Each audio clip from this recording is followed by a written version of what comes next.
guys, I'm Steve and welcome to another episode of SRC Paradise. Today we're at my favorite bash site, under construction, unfinished subdivision, and I brought a little find in the garage out today. It's a new bash body for the Landslide XTE. This body it's nasty, it's used. I actually scored it off eBay years and years ago.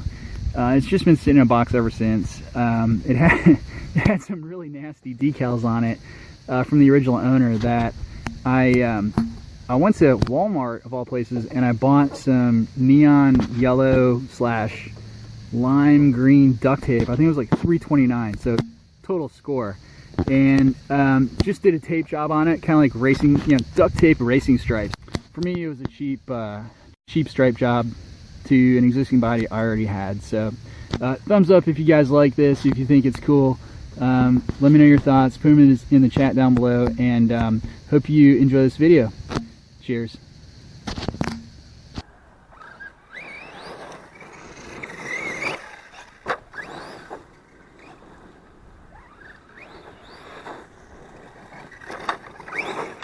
Oops.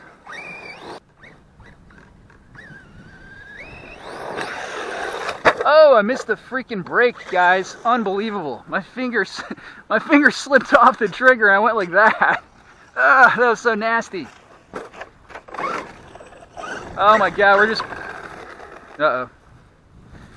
Uh-oh, that sounded bad. That might have been it. What we got going on here?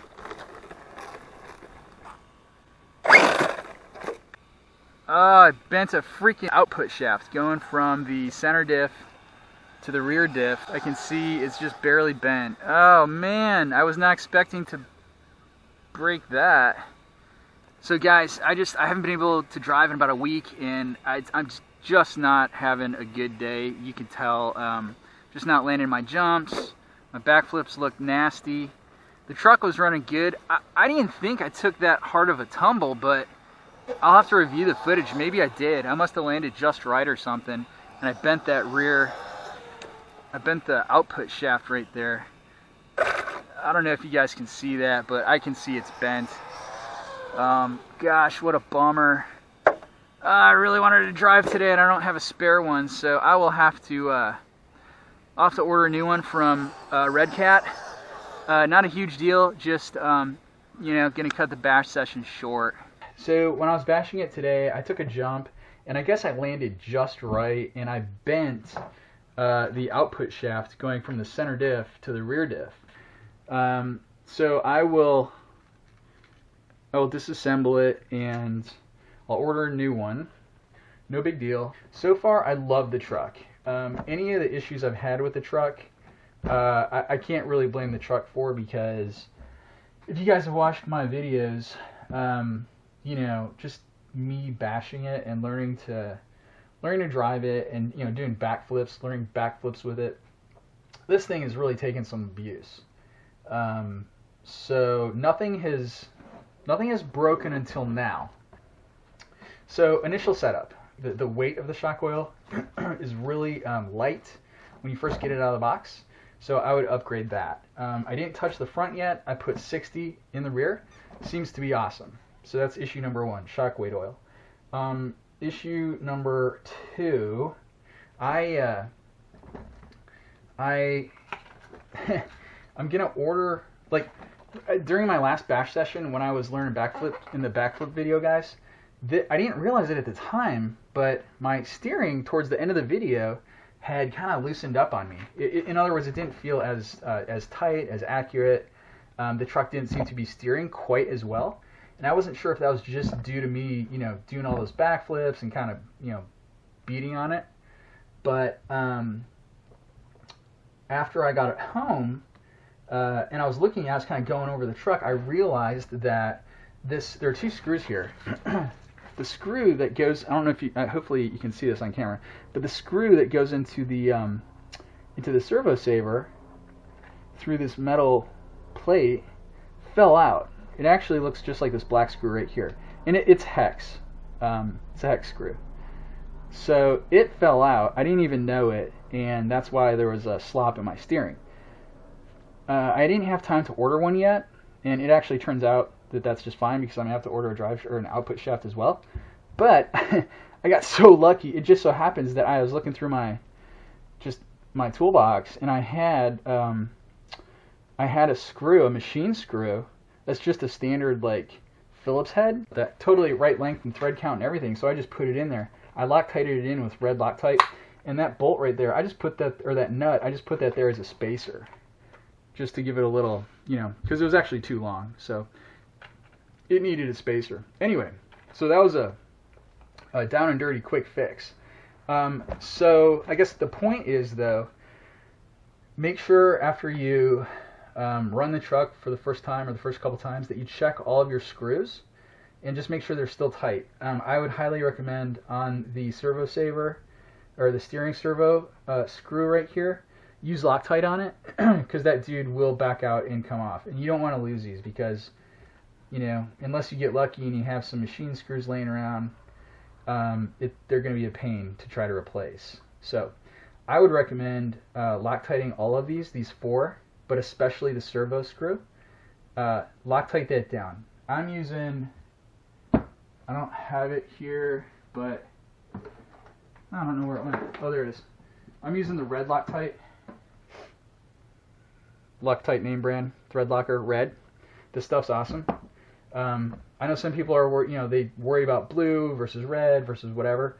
I've never had any problems breaking the red off if I have to back a screw out again. And I have no issues with it holding either. So I like red. I would Loctite those. That's issue number 2. This is kind of an important one. Issue number 3. So I noticed, and I'll do another video where I take this apart for you guys, probably when I fix everything. But I noticed the spur gear right in the middle here. It's mounted in the middle. Center mount engine, spur gear, center diff, all in the center. On both sides you got battery trays. So I noticed that the teeth on the spur gear, and I'll try to get a better shot of this if I don't know how well it's showing up, and I got that crud and junk in there from just bashing it just now. But the teeth on the spur gear got chewed up. Okay, by the way, it's a plastic spur gear from the factory. So the teeth started getting chewed up on one side, and I couldn't figure it out. I thought maybe a rock got in there. But I think additionally, what really happened was the tolerance between these plastic body trays and that spur gear is like so tight, incredibly tight, like 1/32 of an inch or something. I mean, it's just crazy tight. And I think what happened was my battery trays flexed a little bit, and when they flexed, I think they made contact with the spur gear and just kind of chewed it up a little bit. So my solution to that, at least for now, was I just took my Dremel and I clearanced the battery tray. I didn't do such a great job on this one, but now there's no there's no risk, there's no way that spur gear is going to hit the battery tray. And then same thing over here. I did it on this side as well. Yeah, that side actually looks worse, but there's more room, there's more clearance, and it in no way affected the structural integrity of the battery tray. I mean, it may have, but like it's not noticeable. You can't tell. It's still rigid. So I would recommend when you guys get this truck new, 2 things. Make sure that your battery trays, they're held down by two hex screws in the chassis. And then, I don't know if you can see this very well, but there's 2 holes right here. So the battery tray has like nipples on the bottom of it that fit into these 2 holes so it doesn't scooch around. And then the tray itself is screwed in by these 2 screws. And that's how the battery trays fit in place. Like this one's nice and tight, but this one, I don't know if you guys can see that or hear it, but this one's got play in it already. So just that little tiny bit of play or wiggle, that totally would have been enough if I hadn't clearanced it, that would have been enough to make contact with the spur gear and show up my teeth.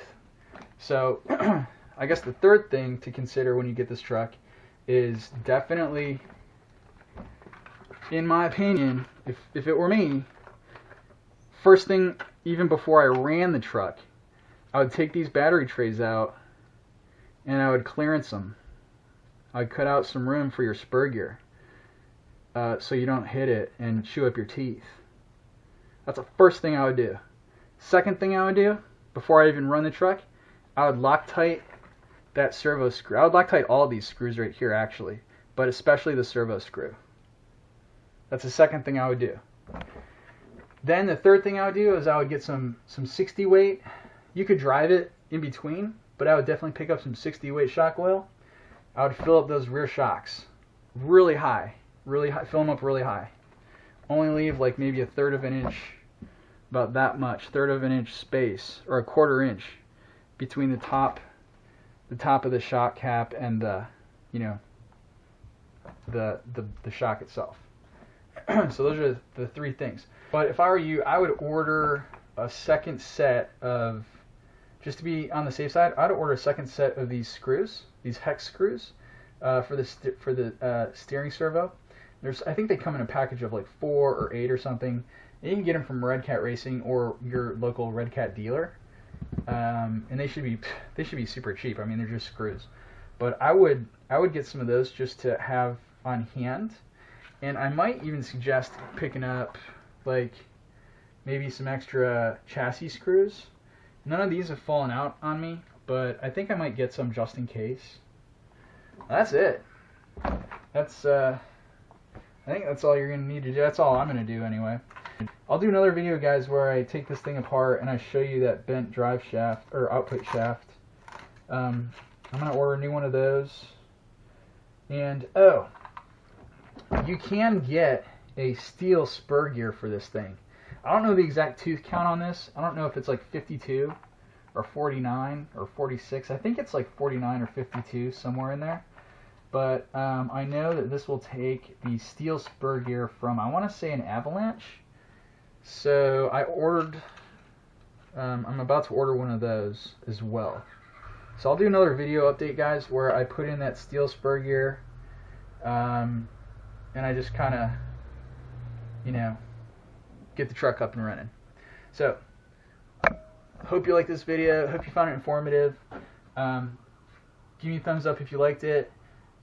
Subscribe, share, comment down below. I love reading your comments. I'll try to be as good as I can about replying as fast as possible. So I'd love to generate a discussion about this and just hear your thoughts. Or if you guys own the Landslide XTE, I would love to hear what you guys have done with them. If you've done any modifications yet, or you know how you like the truck. And yeah, look forward to talking to you guys. Cheers. Have a good night.